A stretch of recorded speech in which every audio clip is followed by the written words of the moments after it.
You're listening to Wild About Arizona, the official podcast of the Arizona Game and Fish Department. Here's your host, Michael Colaianni. Hello, everyone, and thank you for joining us. We are broadcasting here from the Game and Fish Expo this weekend. Fantastic event involving all sorts of things wildlife.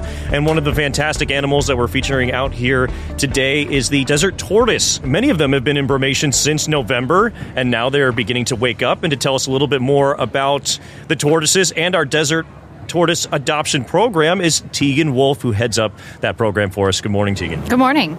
So, Tegan, if you could, just kind of first tell us a little bit about these tortoises and how they came under Game and Fish's care. Yeah, absolutely. So we started our adoption program years ago. Before it was illegal to take things out of the wild, people would take them out of the wild and bring them home, and they would have babies in captivity. So we had to come up with this adoption program because it started to become an issue with how many we had in captivity. We still have that issue with breeding in captivity, but now it's more so just captive ones breeding and making more captive ones. So it's kind of like the cat and dog issue where there's a lot of young and not enough homes, but these guys live to be 80, not 12 years old. So it's a little bit harder to do than a dog and a cat. So our adoption program tries to find homes for all these captive tortoises. Right, and that's something I was going to mention a little bit later. Having a tortoise is really a lifelong commitment. It's not like having perhaps any other kind of pet. Right, exactly. They can outlive you. So a lot of people do end up putting them in their will. And it is a common occurrence where we'll get somebody that got one from like their grandmother and they are in an apartment, so they can't care for it properly, so we end up getting it. Definitely something to keep in mind if you were going to take one of these little fellas home. Could you just go into what are some of the things that folks really need to know that are unique to taking care of these animals? They are outside, so you don't need to keep them inside. You don't need to keep them in a tank. They need to be outside. They need that natural sunlight to be healthy. So that's one of the coolest things about them is they live in your backyard. It's like having a tiny dinosaur in your backyard. And like we were just discussing, they're in brumation for several months of the year, so during that time, they're pretty low maintenance. Yeah, they're sleeping, so you don't see them at all. From about, depending on temperatures, from around November to like end of March, April, about now is when they're starting to wake up. You won't see them for months. They'll be sleeping. Well, it's been such a pleasure getting to take a tour of some of our facilities here and learn a little bit more about these tortoises and really get to see some of the personality that some of these animals have as well. It's really, you can develop quite a personal relationship with the tortoise. Oh, absolutely. I get emails all the time. I have people that put their tortoise in Halloween outfits, which is really cool. And I get emails all the time about them scratching on the back door. They want to come inside, and I always let their tortoise come in, and that it's their best thing of the day is to go out and hang out with the tortoise. Sure. I think coming from the perspective of somebody who's been a lifelong dog owner and enjoys them, you always have that interaction with them. Maybe folks don't realize that lizards and other animals really are very personal and can really develop that deep relationship with humans. Oh, yeah. These guys, I have people tell me, and we even have some now, that will come when you call their name. So they'll come to you, you can scratch their shells, they're not afraid of people, so you can just hang out with them, have your morning cup of coffee. Sure. Hey, tortoise time. They'll come, maybe not that fast, but some of them can move decently fast. Some of them can book it, but yeah, they're usually fairly slow. They'll get to you eventually. Fantastic. I guess really what we'd love to just share next, as somebody who's heading up our Desert Tortoise Adoption Program, what are some steps that people need to be aware of if they are going to adopt and be involved? The hardest thing really is that you have to build them a burrow in your backyard. So there's a couple different designs on our website that you can check out, and it kind of gives you like a little step-by-step of how to build them a burrow, because they don't like to be over 90 degrees, just like we don't like to be over 90 degrees. So they need to have a little home that's well insulated, and it keeps them cooler during the summer. But then they also use that home during the winter to brumate properly. So we do need to see that. They need to have an enclosed area, so you can make it a completely separate enclosure in your yard, or you can use your entire yard. It just has to be escape-proof. So it needs to be able to not be there's no open spaces. Fencing can be an issue, so we always want to make sure that the fence doesn't have holes, so like no big chicken wire, big welded wire, because they get their legs stuck in there. Open pools and open fire pits they will walk right into, so those need to be blocked off. But that's pretty much it. You'll just send in pictures of the burrow that you've created, anywhere that tortoise is going to be, and the application. You fill it out, you send it in, and that's it. There's no adoption fee at all. And there is a little bit of back and forth between us and the folks that are looking to adopt these tortoises, just to make sure that they're going to really good, appropriate homes. Oh, yeah. We either call them or we work with them through email of, hey, can you fix this real quick? This is why we have it this way. Like with the fencing that I was talking about, they get their legs stuck, they'll break their legs. So we kind of try to work with the person to make it tortoise safe at least. So do you go out to people's homes and do inspections? I don't. I wish we did, but we don't have the staff to do that. So we rely on your photos. So send us as many. You can't send too many. Videos are great too. A lot of people will send videos of their enclosure in their yard, and that's helpful too. Okay, great. So make sure to send us all those details, please, if you are indeed interested. I know we've kind of gone over a little bit about tortoises and that special relationship that you can create with them, but what really makes them a special pet in your eyes, somebody who gets to work with them every day? Oh, man, there's so many things. I would have to say you don't expect them to all have a personality, but they do. They are all different. We have some little shy ones. We have some that are not so shy. We have a couple times we get some that are a little bit more aggressive and, they want food like right now. But they're really peaceful to watch, I think. Like if you're having a bad day, you can go out and watch the tortoise eat some grass, and it's very relaxing. And speaking of relaxing and just longevity, it's a lifelong commitment taking care of one of these tortoises. Like you were mentioning, people get them from older relatives and things like that.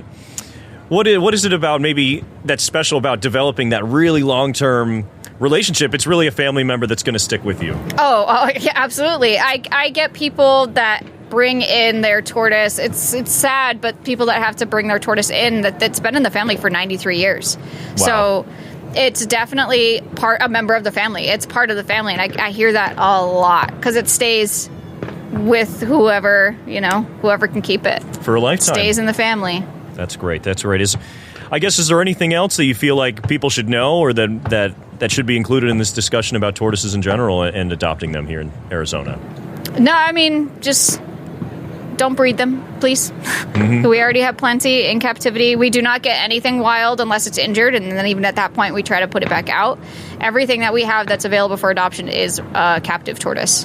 What kind of numbers are we looking at right now when it comes to numbers of possibly adopted animals? Right now we're at one of the lowest numbers that we could have. We're actually at 100. Okay, that's good. About 100, yeah, which is great. But it's picking up. So it'll be more than that in a week or two. So we'll always have a tortoise for you available, ready for adoption. Always. Yes. Okay, great. Any size, any age. Well, thank you so much, Tegan. We appreciate you joining us today. If you're looking for more information, please visit our website, azgfd.gov/tortoise. Absolutely. Thank you. Thank you, Tegan. Are you a hero for wildlife? Just visit azwildlifehero.com to hear about wildlife success stories. Visit with some of our experts and find out how you can join and become a hero for over 800 species of wildlife across Arizona. Visit azwildlifehero.com today. So there were approximately 190,000 off-highway vehicle, or OHV, decals sold in the state of Arizona in 2023, and that is about an 80% increase since 2020. And to talk a little bit more about OHVs and all the folks that are getting out there and enjoying this activity is Micah White, who is the Arizona Game and Fish Department's Off-Highway Vehicle Law Enforcement Program Coordinator. Thank you so much for joining us, Micah. Thank you for having me. So, Micah, if you wouldn't mind, if we could just begin with what makes off-highway vehicle recreation so much fun and so appealing to so many folks here? Well, Arizona is a great place. It's very scenic. There's lots of public access. There's lots of public land. There's thousands and thousands of miles of trails, and it's one of the easiest and most fun ways you can get out and see different parts. You can get OHVs are a great way to get into remote country down rough roads. They're smooth, they're fun, and it's a great way to be outdoors. Fantastic, yeah. We have a lot of places to do so across the state, correct, like you were just mentioning? Yeah, absolutely. We have lots of BLM land. We have national forests all across central Arizona. There's just a lot of public land for places for people to ride. And we just have so much diverse landscape here in Arizona for people to go out and enjoy. Right, you can recreate from desert all the way up to aspen trees in the White Mountains. Fantastic. You know, it is very fun, and people always seem to be enjoying themselves out on these things, but it can also be pretty dangerous. And as we have more people riding, more people are getting injured. At least that's what statistics are telling us. So what do you tell folks about riding safely? Probably the biggest thing would be to slow down. Speed is what's causing the accidents in most cases, and you know, these things they're built to go fast, and they do go fast. Some of them can go 90 miles an hour from the factory, but you got to remember that speeding laws do apply, right? Speed, reasonable, and prudent is the law of the land, whether there's a speed limit sign or not. And what we like to tell people is if you're driving your machine at a speed that would cause you to skid, slide, or in any way lose control when you identify a hazard, then you're traveling beyond a reasonable and prudent speed. So if you're going around a blind corner and there's another car or another OHV coming your way, and if you're going so fast you have to slam on the brakes and you lose control, that's how you know you're speeding. So always just exercise caution when it comes to speed. I'm sure you see it out there all the time, people speeding, going too fast. What are some other things that people can do to kind of protect themselves if they're out there riding their OHVs, helmets, things like that? Definitely wear your helmet. Whether you're a kid or an adult, a lot of people think that, I got a rollover system, a roll cage around, a rollover protection system. And a lot of people don't realize they're not really engineered for anything more than like tipping over. So if you're going at speed and you wreck, you crash, and you're rolling multiple times, those things are going to collapse. And not only that, your head's getting flung around. You're probably going to impact the ground on the side. We have found that the Department of Health Services has done some research, and they found that wearing your helmet will reduce your likelihood of a traumatic brain injury by 50% if you're involved in an OHV accident. So that's really important to keep in mind. So how can people enjoy this fantastic activity all across the state while also being respectful of others and, of course, our natural environment?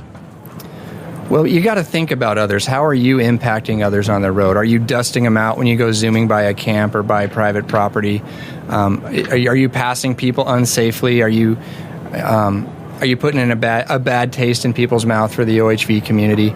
You got to make sure that you're courteous of others, but also we want to make sure that you're obeying the laws and you're protecting the habitat. Stay on the roads and trails. Don't go cross country. Don't spin donuts. Spinning donuts is reckless driving, right? And that'll lead to tipping over in many cases. We just want you to be respectful of others and respectful of the environment.